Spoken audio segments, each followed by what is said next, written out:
આજનો દિવસ આપણા સૌ માટે ખાસ દિવસ છે.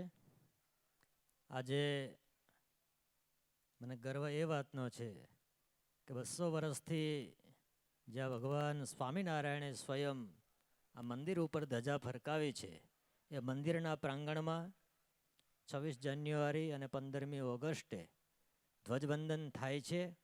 એ ધર્મ અને રાષ્ટ્રધર્મ બંનેનો સુભગ સમન્વય એ વડતાલ સંસ્થા દ્વારા એક પરંપરાગત રીતે મનાવવામાં આવે છે. એનો આનંદ છે. ખાસ આનંદ બીજો એ વાતનો પણ થતો હોય છે કે આ ચરોતર એ ક્રાંતિની ભૂમિ છે, સેવાની ભૂમિ છે. તો આપણા ચરોતરમાં ખાસ કરીને જ્યારે વડતાલ સંસ્થામાં ધ્વજવંદન થતું હોય ત્યારે દિવ્યાંગ યુવાનો આવી અને વંદનામાં જોડાતા હોય એ સૌ દેશપ્રેમીઓ માટે એક પ્રેરણાબળ આપે એવી વાત છે. હું જોતો હતો કે જેને દેખાતું નથી એને તબલા ઉપર હાથ મૂકવાનો, એને સારે ગપધસા વગાડવાનું, ક્યાં કેમ મૂકવાનું, પણ એ સ્પિરિટ સાથે આવે છે, સ્પિરિટ સાથે રજૂઆત કરે છે. એ આપણા સૌ દેશના યુવાનો માટે એક મોડલ પ્રસ્તુત થાય છે કે દેશના યુવાનોએ પોતાનું કર્તવ્ય તમામ આપત્તિઓની વચ્ચે પણ કઈ રીતે નિભાવવું જોઈએ એ વડતાલ સંસ્થાના આજના કાર્યક્રમથી સાબિત થાય છે. એક સંદેશ જાય છે.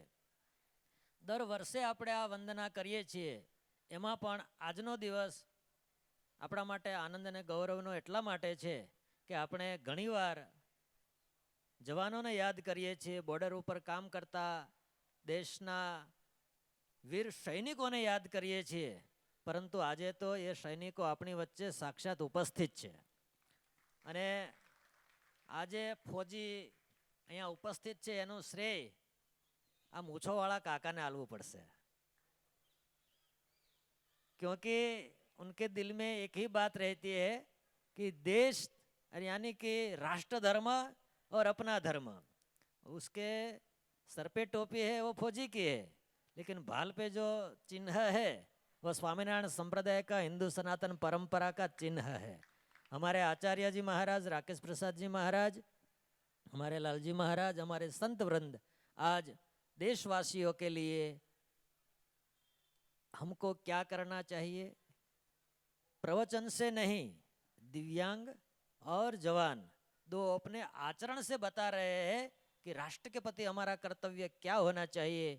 उस कर्तव्यों की और हमारी निगाहें बनी रहे और आने वाले दिन जहाँ जैसी ज़रूरत पड़े उस प्रकार से हम राष्ट्र में, राष्ट्र निर्माण में अपना योगदान प्रदान करें. यही संदेश के साथ सभी को जय स्वामीनारायण, जय हिंद.